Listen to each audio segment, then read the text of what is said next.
Now from CBS 2 News, this is a special report. Governor Cuomo is giving an update on the coronavirus pandemic in New York. Let's listen in. To my immediate left, Michael Dowling, who needs no introduction in this facility, but Michael Dowling worked for 12 years with Governor Mario Cuomo, who I believe was the best governor to serve in the history of the state of New York. I may not be objective on that. 12 years with Mario Cuomo was a long 12 years. When you worked with my father, those were dog years when you worked with Mario Cuomo. So 12 years. And Michael basically ran the healthcare system for the state of New York and developed the healthcare system during that time. Then went and now runs Northwell Health System, which is the largest hospital system, health system in the state. And he's been extraordinarily helpful here in dealing with this virus, and he's going to be even more helpful as we go forward. So it's a pleasure to be with him. To my right, Melissa DeRosa, Secretary to the Governor, and to her right, Dr. Howard Zucker, who you all know, who's our Commissioner of Health, who's been doing a great job. Pleasure to be here today. This is one of the most challenging times that this state has faced in modern history. Challenging time all across the nation.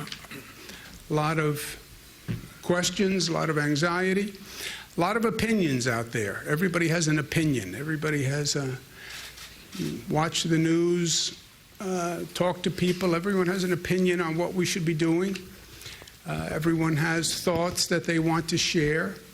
One of the things that makes me frustrating for my team is I say I'm interested in your opinion. I'm interested in your thoughts.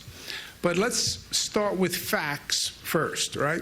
And then once we agree on facts, then we can get to opinions and thoughts and beliefs. But let's start with facts. And that's what I've been doing for the people of the state of New York. Let me give you facts. Our total hospitalization rate is down again.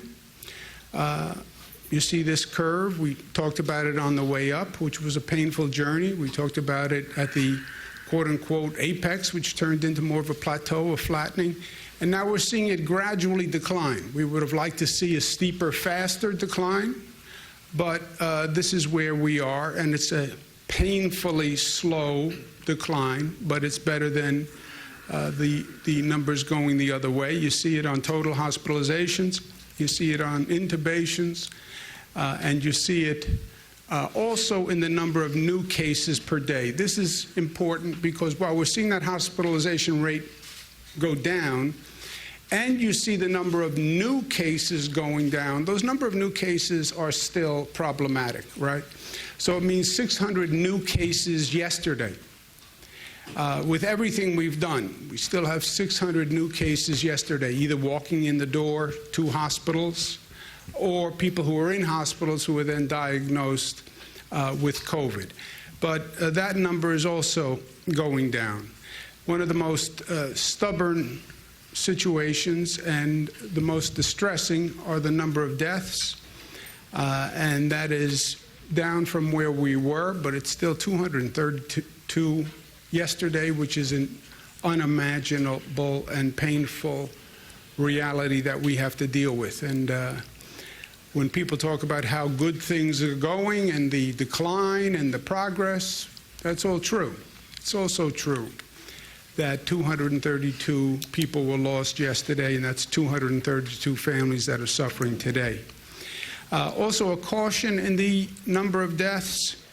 I know the reporters and everyone likes to trace these numbers and document these numbers. I think we're going to find, when all is said and done, that the numbers are much different than we actually thought they were.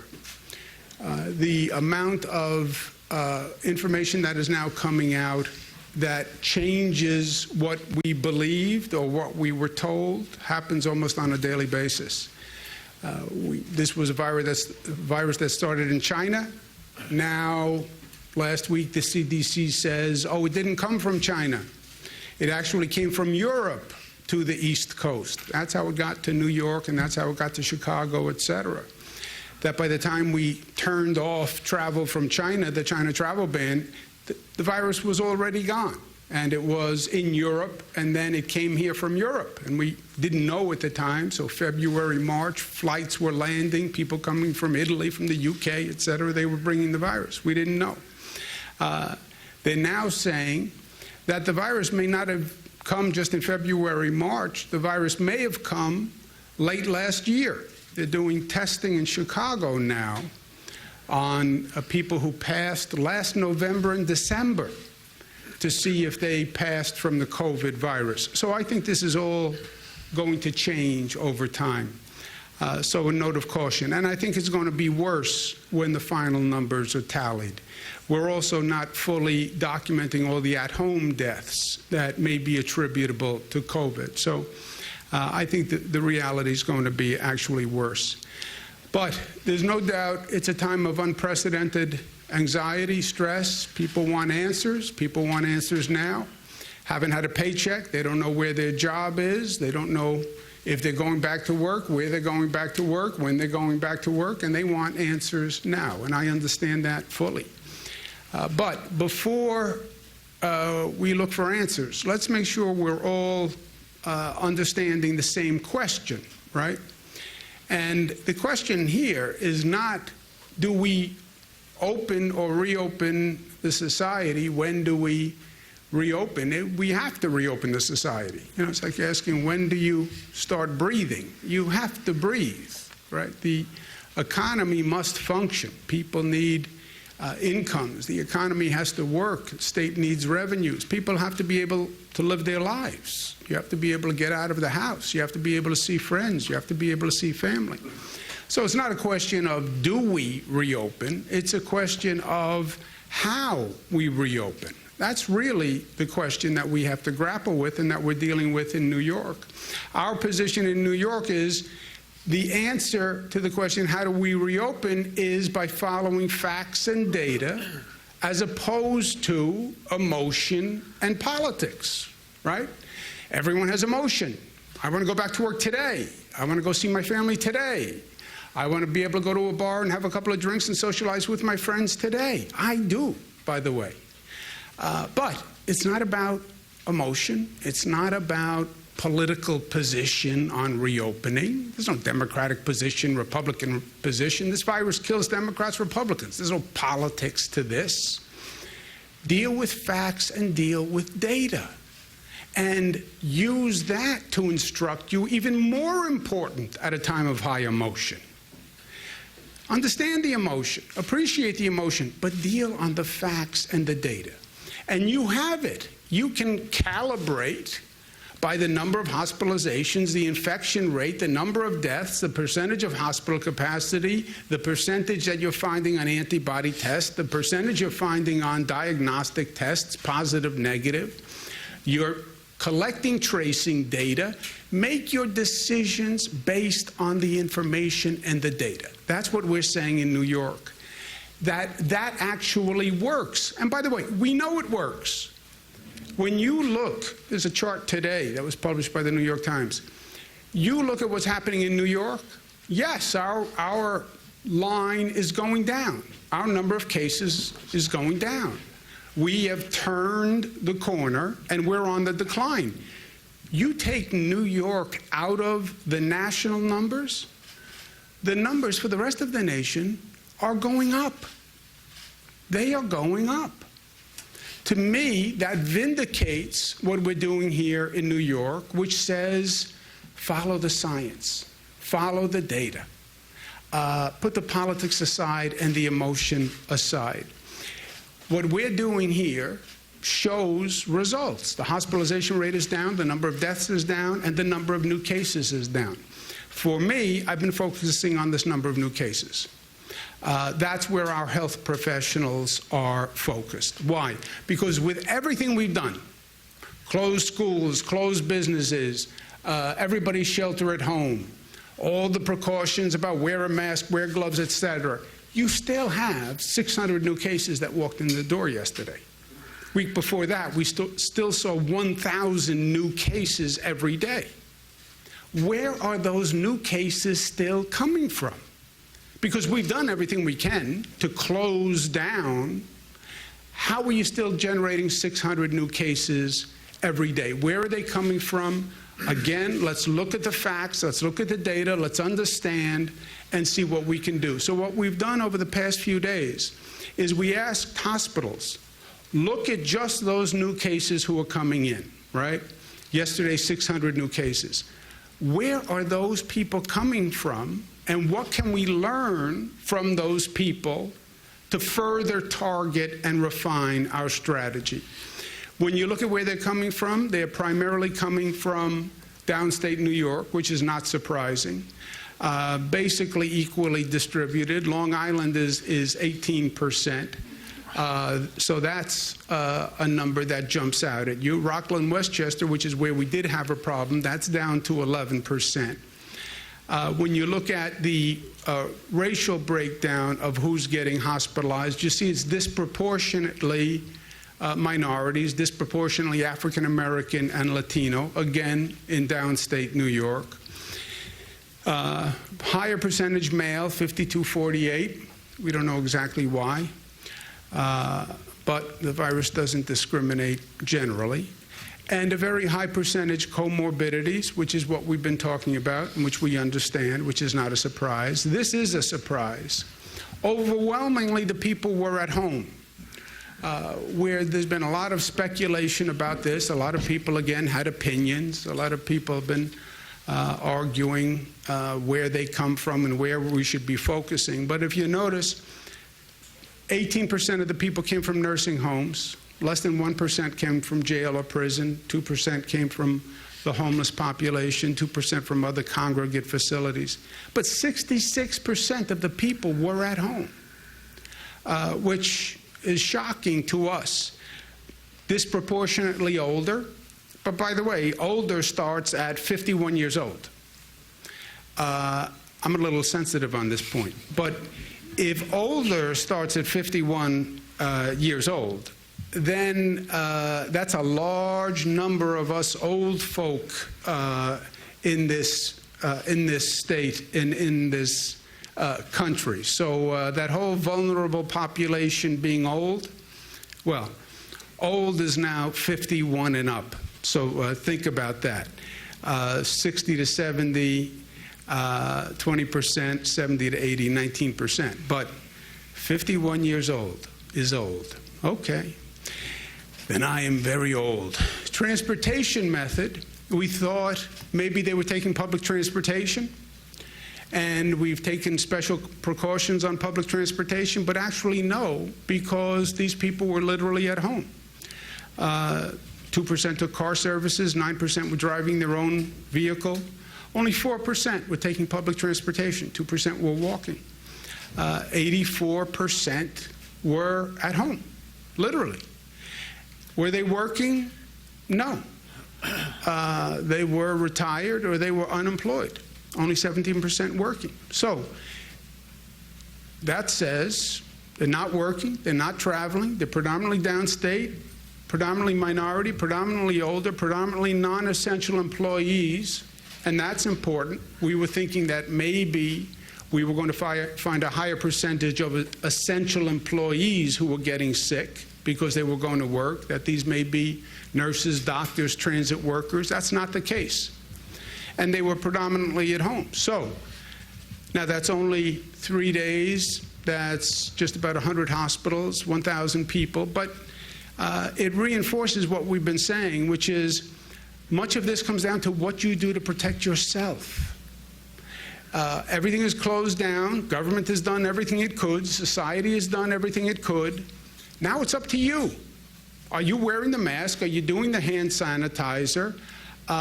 If you have younger people who are visiting you and may be out there and may be less diligent with the social distancing, are you staying away from older people, older starting at 51, by the way? But it comes down to personal behavior. This is not a group that we can target with this information. It's really about personal behavior. Another issue that we're looking at and we're trying to understand what is happening in these hotspot clusters that you see popping up. You see it happening across the country in meat plants, where you have a significant number of people getting infected, and there's now a meat shortage in the nation. Well, we have a hotspot in New York State. We have a hotspot in upstate New York, Madison and Oneida counties. And it's around an agricultural business. But it's not a meat processing plant. It's actually a greenhouse farm. And we have dozens of cases coming from the employees in this situation.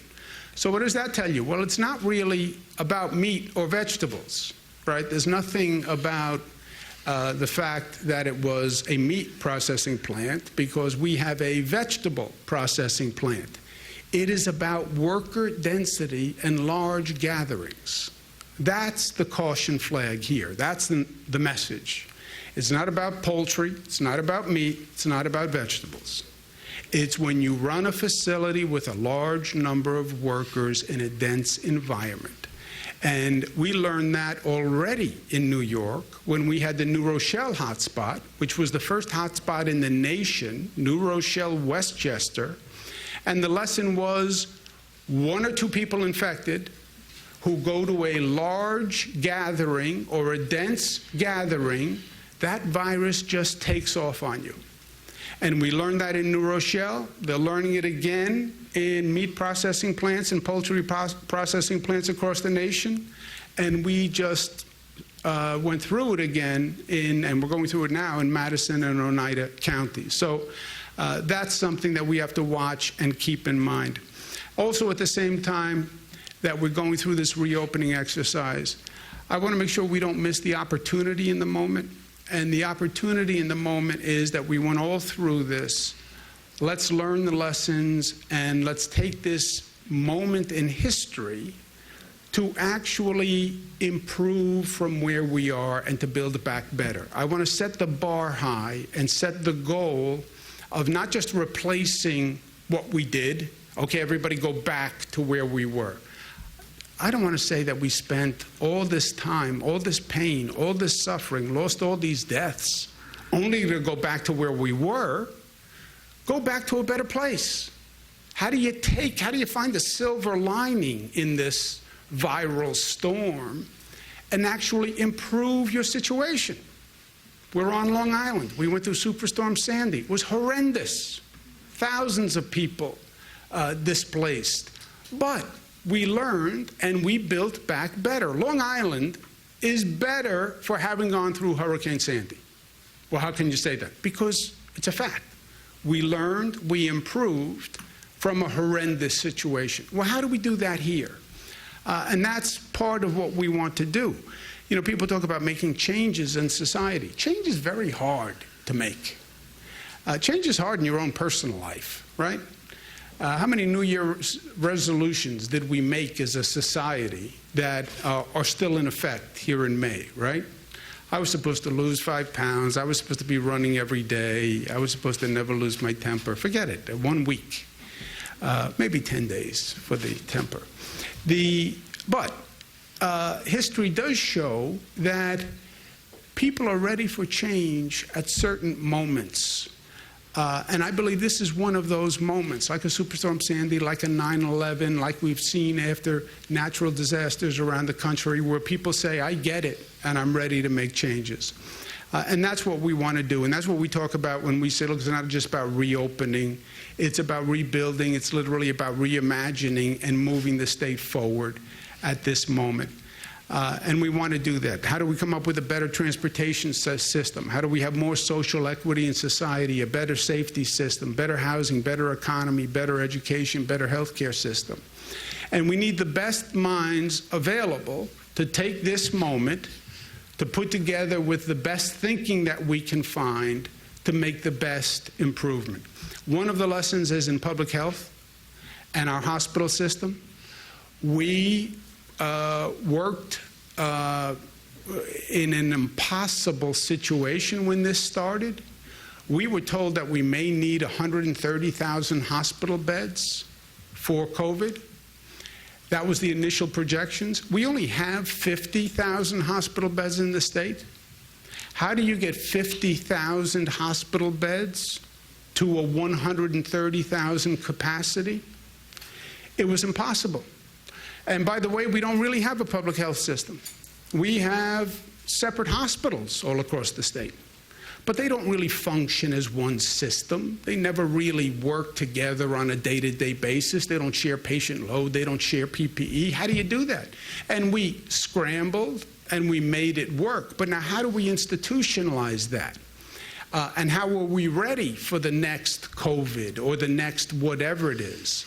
How do we use telemedicine better? How do we better allocate our health resources? How do we harden the healthcare system? But let's take the lessons we just learned and institutionalize it.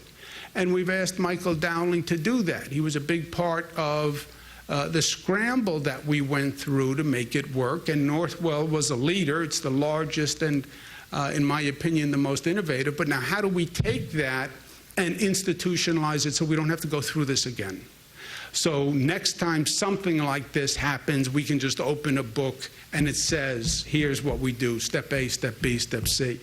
And we want to thank Michael for his service with that, and he'll be working with Dr. Zucker from the Department of Health. Another area is education. We went to remote learning overnight. That's what happens when you close the schools. Okay, all the students go home, we're going to go to remote learning. Well, what is remote learning? And we weren't really ready for it. We had all talked about it, thought about it. There was some, but we were not really prepared to do it. We then had to do it. We implemented it, and God bless the teachers in this state. They did a phenomenal job, and God bless parents who had to figure out quickly how to use computers and technology and Zoom this and Zoom that. But how do we really learn those lessons? And we went to Bill Gates, and he's going to work with us on reimagining the education system, and I want to thank him very much. How do you create a testing and tracing system? By the way, what is a testing and tracing system, right? We never did this before. Well, we have to take thousands of COVID tests, antibody tests, diagnostic tests, and then we have to trace, have an army of tracers to do this. We're doing it for the first time ever. But how do we learn and institutionalize it? Yes, we have to do this for COVID, but we're not going to go through all of this trouble and then just forget it. This will happen again. Some people say this virus comes back in the fall or the winter, or there'll be another health emergency. But Michael Bloomberg has generously said that he would work with us and use his philanthropy to develop that testing and tracing. And then on a larger scale, how do we really use new technology in the economy of tomorrow? And that's the lesson that we're all learning, right? Work from home, telemedicine, teleeducation. It's all about technology and a better use of technology, and really incorporating the lessons into that. And probably the best mind in this country, if not on the globe, to do this is, I believe, a true visionary, especially in the field of technology, and that's Eric Schmidt, who was former CEO of Google, obviously, and just saw a future that no one else envisioned and then developed a way to get there. And we've asked him to come work with us to bring that kind of visionary aspect to government and society. Let's look at what we just went through. Let's anticipate a future through that lens and tell us how we can incorporate these lessons. And Mr. Schmidt, who has tremendous demands on his talent and his time, has agreed to help us and head an effort to do this. Eric, thank you so much for doing this, and thank you so much for being with us. Well, thank you. Thank you, Governor. You have been doing an incredible job for our state and, frankly, for the nation, and I'm really pleased to help. The first priorities of what we're trying to do are focus on telehealth, remote learning, and broadband. We can take this terrible disaster and accelerate all of those in ways that will make things much, much better. The solutions that we have to come up with have to help the people most in need. People are in different situations throughout the state. We need to consider all of them and not pick one or the other. So the intent is to be very inclusive and make this thing better. We need to look for solutions that can be presented now and accelerated and use technology to make things better. My own view is that these moments are a chance to revisit things that are not getting enough attention, and we have systems that need to be updating and need to be reviewed. My commitment is to make this period, this sort of awful period, to be a period, as you described in Long Island, where New York State, New York City, everyone comes out stronger.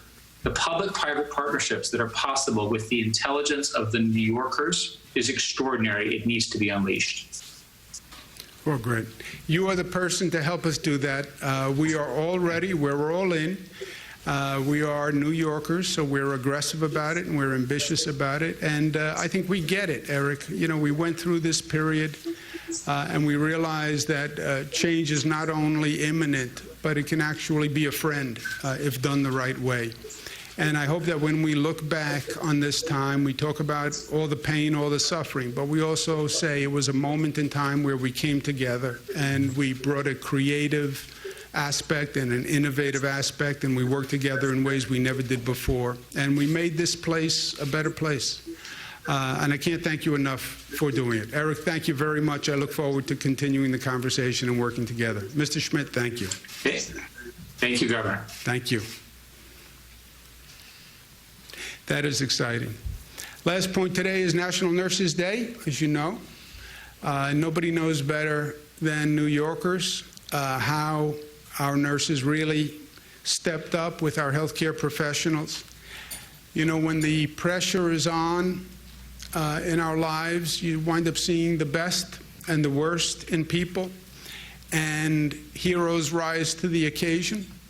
And that's what we saw here in the state of New York. Our frontline healthcare workers were just extraordinary, showing up every day, working impossible hours, a virus that nobody understood, fear of infection, but they just kept rising to the occasion. And that's why New York and the nation just loves all our healthcare workers, but our nurses especially have done a phenomenal job. And we thank them from the bottom of our hearts.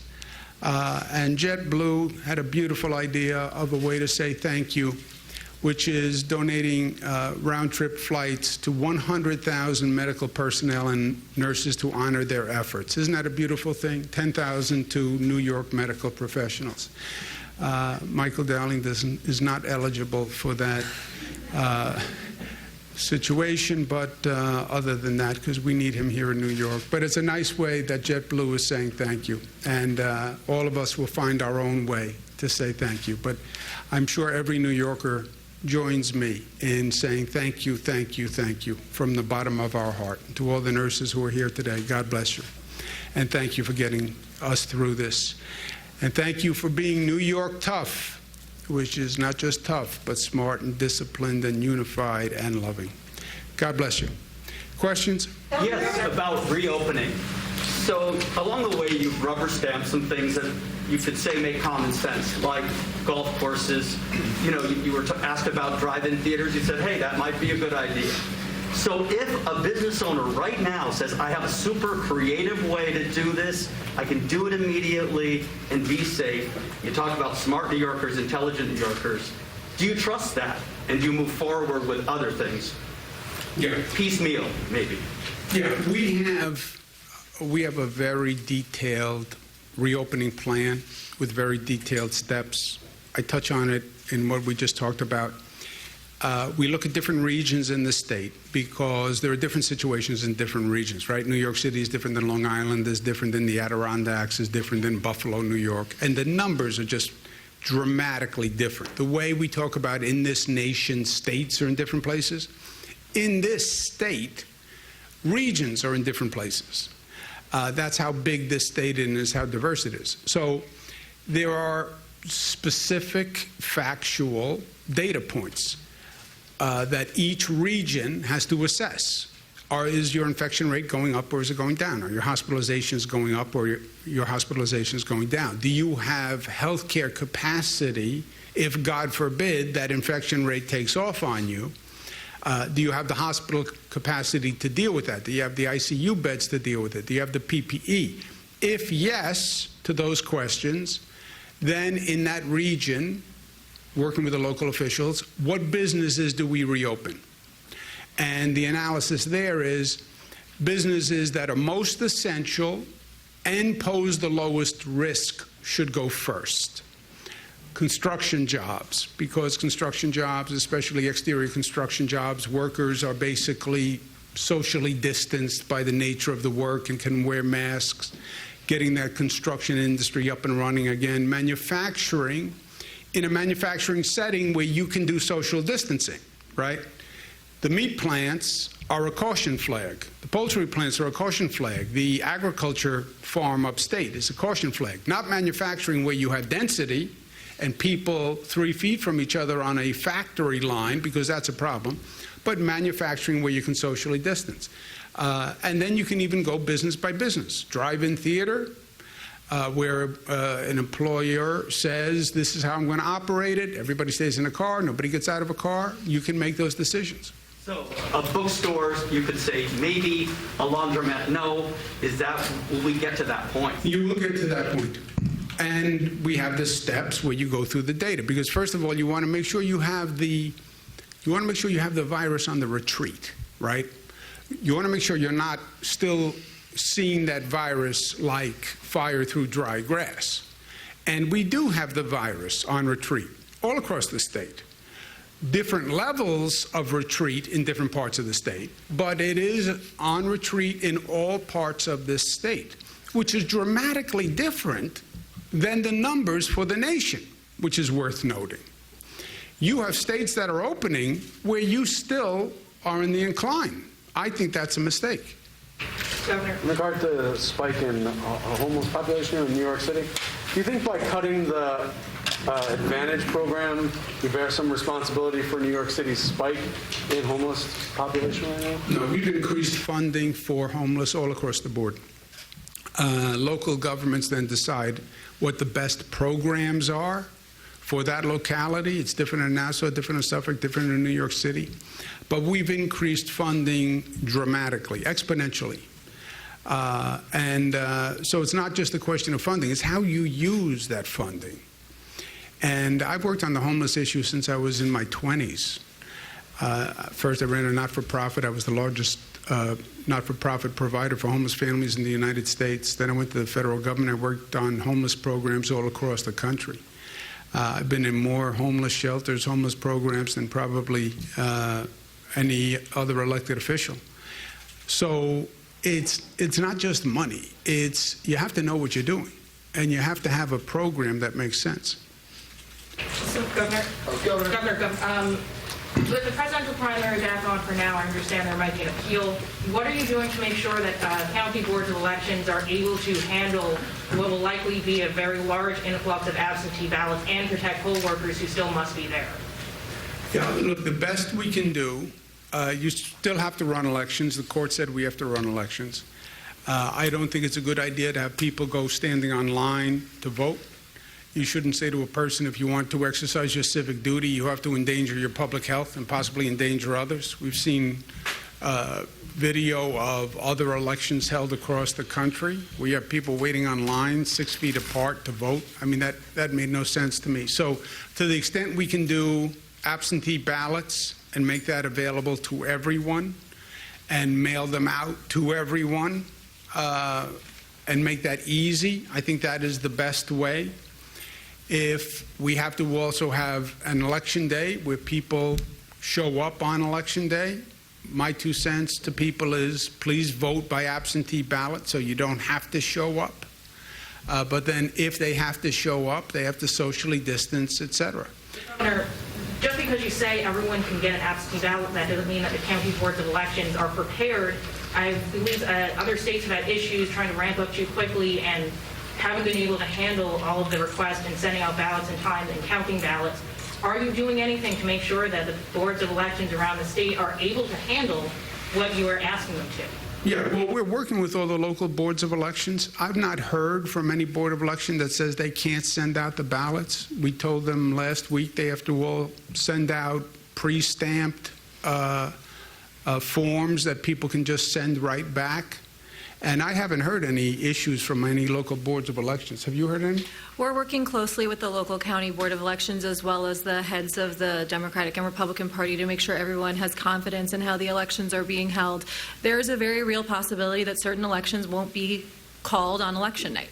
That is a reality people should prepare for, because as you said, the hope is the majority of the people are going to be mailing in their absentee ballot. And so we want to make sure that the counting process is done right and it's thorough and that people continue to have confidence and faith in democracy. And so that may mean that certain elections are called a couple of days afterwards to make sure the counts are done properly. In terms of helping to support the county boards of elections, one of the things we've discussed internally, if it's something that they need, is supplementing with the National Guard and seeing if the National Guard can step in and help where we know that there may be issues. But it is something that we're focused on and continuing to talk to the county boards about on a consistent basis. Do you plan to continue this for November? The executive order is only for June 20th. Who knows? Tell me what happens with the pandemic between now and November, and I'll answer the question. You talked about, you've already said that the East Coast strain is different than the West Coast strain, and I've read that the East Coast strain is a lot more contagious than the West Coast strain. Do you have any understanding of whether people can be reinfected East Coast to West Coast, or even within our region, and whether the antibody test is any indication of a person's immunity?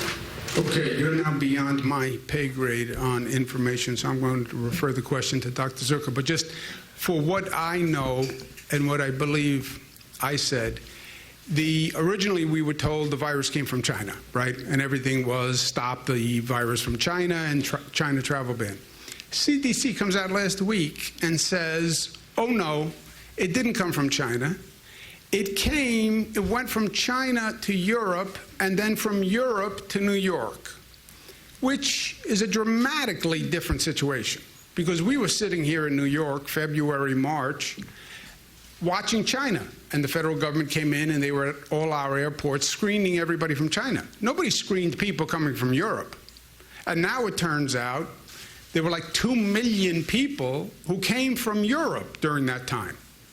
And they landed at JFK, they landed at Newark Airport, some went to Chicago, that's where the flights go, and then they just mixed into society, and then you have New York, which is one of the most dense communities in the country, and the virus took off. Nobody said it was coming from Europe, right? Visitors from Europe walked right through the airport.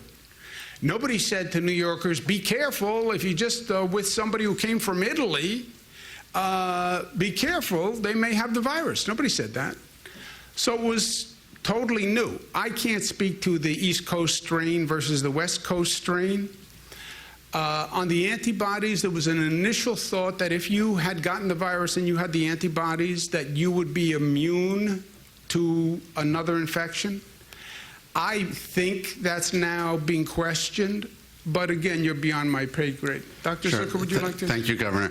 So what the CDC is doing and others are looking at is the genetic fingerprinting of this virus to try to figure out the differences between whether it's those who came from China and from Italy. And unfortunately, all the information is not out yet about how this whether it's mutated, what's the difference of these viruses, and the severity of the virus as to whether one strain would be worse than another. Regarding the antibody issue, as the governor said, initially the feeling was that one has antibodies, they should be protected. But we continue to learn more about this virus every day, and that's one of the things we're going to learn more about is the protection from when you have antibodies and what that means, and also for how long that protection would last if one is protected from that. So it is a great question, and it's hard to give you an answer at this point right now because there's still more research to do. Yeah, and by the way, as I mentioned before, they're not talking today. I spoke to someone from Illinois. They think the virus may have come last December or November. So they're looking at autopsy reports to see if it should have been a cause of death last year, which to me is just a wake-up call that, you know, we think we know what we know, but nobody knows. Nobody knows. I mean, look at all the revisions that are now going on about all the facts that we thought we knew, January, February, March. Governor, I want to ask about social On the distancing. opening, Long Island does not seem close to meeting all the necessary criteria, even lagging behind the city on one key data point. Why is that? And along with that, the contact tracing seems to be a big challenge. And yesterday, the Nassau County executive said that there's going to be this software for the contact tracing system. Is it going to be online for 4 weeks? What role does that play in reopening?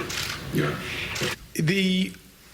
One of the new systems that we have to develop here is, everybody talks about test, trace, isolate.